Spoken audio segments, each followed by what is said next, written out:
ముఖ్యమంత్రి వైఎస్ జగన్మోహన్ రెడ్డి ప్రభుత్వం అమలు పరుస్తున్న సంక్షేమ పథకాలను అర్హులైన పేదలకు అవినీతి రహితంగా సేవా దృక్పథంతో పనిచేస్తూ జగనన్న సంక్షేమ సారథులుగా వాలంటీర్లు కీర్తికెక్కారని జగ్గంపేట సమన్వయకర్త మాజీ మంత్రి తోట నరసింహ అన్నారు. ఈ రోజు జగ్గంపేట మండల ప్రజా పరిషత్ కార్యాలయంలో ఎంపీపీ అత్తులూరి నాగబాబు అధ్యక్షతన జరిగిన వాలంటీర్ల అభినందన వేడుకకు ఆయన ముఖ్య అతిథిగా పాల్గొని ప్రసంగించారు. ఈ సందర్భంగా కాకినాడ జిల్లా జేసీఎస్ కోఆర్డినేటర్ ఓంబి రఘురామ్ మాట్లాడుతూ సచివాలయం వ్యవస్థ జగనన్న మానస పుత్రిక అని వాలంటీర్లు జగనన్న సంక్షేమ పథకాల అమలులో కీలక భూమిక పోషిస్తున్నారని అన్నారు. జగ్గంపేట మండలంలో సేవా వజ్ర, సేవారత్న, సేవామిత్ర అవార్డులకు ఎంపికైన వాలంటీర్లను వారు అభినందించి అవార్డులను ప్రదానం చేశారు.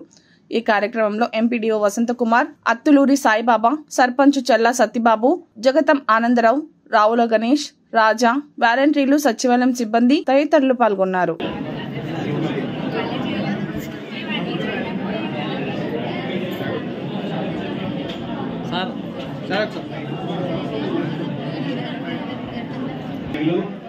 ఎంపీటీసీలు, వేదిక మీద రాజపూడి ఎంపీటీసీలు, నాయకులు వేదిక మీద వస్తున్నాం.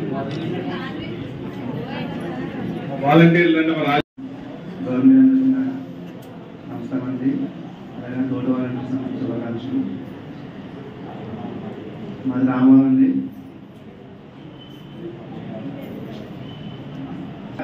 చెప్పేది ఏంటంటే మన చిన్నప్పుడు నాకు పెన్షన్ వచ్చేటప్పుడు నాకు చాలా ఇబ్బంది పడి పెన్షన్ ఇప్పించానండి. ఆయన తిరగడం, నన్ను వేసుకుని తిప్పడం అది నేను తెలుసండి. ఏం చేయాలి బాధపడేవాడు ఫస్ట్లోని. అలాంటి ఈరోజు పెన్షన్ తీసుకున్నా కూడా తర్వాత నేను చిన్న స్కూల్ అంటే టీచర్గా చేస్తానండి. నేను ఆ రోజు ఒక కోట మానేసుకుని స్కూల్కి మళ్ళీ పెన్షన్ తీసుకున్నానండి. ఆ రోజు ఒక్కొక్కటి మళ్ళీ మన్నాడు వెళ్ళి మళ్ళీ తెచ్చి మళ్ళీ ఇలా టైప్ ఉంటుందండి. చాలా ఇబ్బంది పడేవాడిని. అలాంటి అంత కష్టపడి పెన్షన్ తీసుకున్నాను నేనే. ఈరోజు నా చేతితో పెన్షన్ ఇచ్చే స్థాయికి తీసుకెళ్ళాడంటే నిజంగా జగన్ గారు నేను ధన్యవాదాలు తెలుసుకుంటున్నాను. చిన్నప్పుడు మా నాన్నగారు పెన్షన్ ఇప్పించినప్పుడు తెలుసండి, ఆ టైం తెలుసు. కానీ ఈరోజు మా నాన్నగారు 40 సంవత్సరాలు వచ్చినాయండి. ఆయనకి నా చేతితో పెన్షన్ పెట్టే అవకాశం వస్తుంది. అసలు కల్లా కూడా అనుకోలేదు కొంచెం కూడా. వాళ్ళందరూ కూడా సపోర్ట్గా ఉంటారండి. ఇందాక నా తోడు వాళ్ళని చెప్పినట్టుగా పాజిటివ్ ఉంటుంది, తింటూ ఉంటుంది. అది అర్థమైంది కానీ పైకి మంది చెప్పలేకపోతారండి. నేను తింటున్నాను సంగతి తెలుసు. కానీ వెనకాలను బట్టి వాళ్ళ ఫ్యామిలీ వాళ్ళని బట్టి అప్పుడు ఓపెన్ అవ్వకపోతారు. కానీ ఖచ్చితంగా జగన్కే వేయాలనే ఉద్దేశం అయితే మాత్రం నా దాంట్లో చాలా మంది కనిపిస్తుంది. నాకు తెలుస్తుంది. ఎక్కువ మాట్లాడుతున్నాను. సుమారు 8 గ్రామాలకు సంబంధించినటువంటి వాలంటీర్కి సంబంధించినటువంటి ఈనాటి సమావేశానికి వేదిక ఉన్నటువంటి మన జగ్గంపేట మండల పరిషత్ అధ్యక్షులు సోదరు శ్రీ అత్తులూరి నాగబాబు గారికి, అలాగే మన డిప్యూటీ సభ్యులు సీనియర్ నాయకులు శ్రీ ఓంబి రఘురామ్ గారికి, ఎండిఓ గారికి, మరిపాక సర్పంచ్ గారికి, మరి ఈ యొక్క ఏదైతే 8 గ్రామాలకు సంబంధించినటువంటి వాలంటీర్స్ వచ్చారో సోదరులకు, పాత్రికేయ సోదరులకు అందరూ కూడా పేరు నమస్కారాలు తెలియజేసుకుంటాము. ఇప్పటి వరకు మరి వాలంటీర్స్ వ్యవస్థ గురించి సోదరులు శ్రీ రఘురామ్ చెప్పారు. అలాగే మీ వాలంటీర్స్ కూడా మీ యొక్క అభిప్రాయాన్ని మరి తెలియజేయడం కూడా జరిగింది. నిజంగా మరి భారతదేశంలోనే ఒక వినూత్నమైనటువంటి కార్యక్రమం ఇది వాలంటీర్ వ్యవస్థ అన్నది. దేశంలో మనకి ఏ రాష్ట్ర ప్రభుత్వంలో కూడా ఈ కార్యక్రమం జరుగుతులేదు.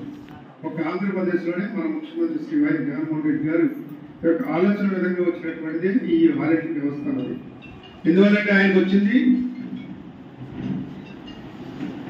ప్రజలకి మరి నేరుగా ఈ యొక్క ప్రభుత్వ లబ్ధి చేర్చాలని, సంక్షేమ ఫలాలు అందాలి అన్న ఉద్దేశంతో ఈ కార్యక్రమాన్ని ఆయన మొదలు పెట్టడం జరిగింది. అనుకున్న రీతిలోనే ఈరోజు మీరు వాలంటీర్స్ ఎవరైతే ఉన్నారో చాలా చక్కగా మరి నిజంగా మరి వారియర్స్ అన్నట్టు విధంగా మీరు అందరూ కూడా చాలా చక్కగా పనిచేయడం కూడా జరుగుతుంది. ఉదాహరణకి మనకి కరోనా కూడా వచ్చింది. గవర్నమెంట్ వచ్చినట్టే మొట్టమొదటి సంవత్సరాల్లో 2 సంవత్సరాల పైగా కరోనా వచ్చింది.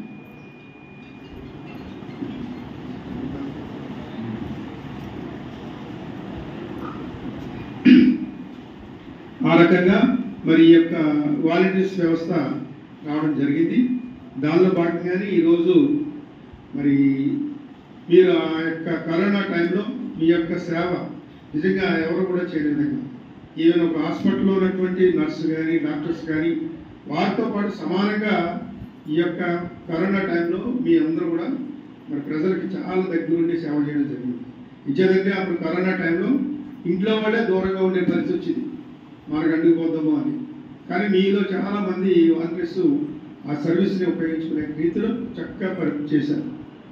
అలాగే మీకు సంబంధించినటువంటి కార్యక్రమాలు ప్రభుత్వం చేసినటువంటిది ఒక పెన్షన్ ఇచ్చే కార్యక్రమమే కాకుండా మరి అనేక రకాలుగా ఉదాహరణగా పాపాలు చెప్పారు, మరి సర్టిఫికేట్ ఇచ్చే విషయంలో కానీ, డెత్ సర్టిఫికేట్ కానీ, బర్త్ సర్టిఫికేట్ కానీ, ఇంకా ఇతర ఏదైనా ఒక ఇల్లుకి అప్లికేషన్ కానీ, సైట్కి అప్లికేషన్ కానీ, ఇలా అనేక రకాలైనటువంటి ఒక ఎంఆర్ఓ గారి దగ్గరికి, ఎండిఓ గారి దగ్గరికి వెళ్తే జరిగినటువంటి పనులు కూడా మన యొక్క గ్రామాల్లోనే నేరుగా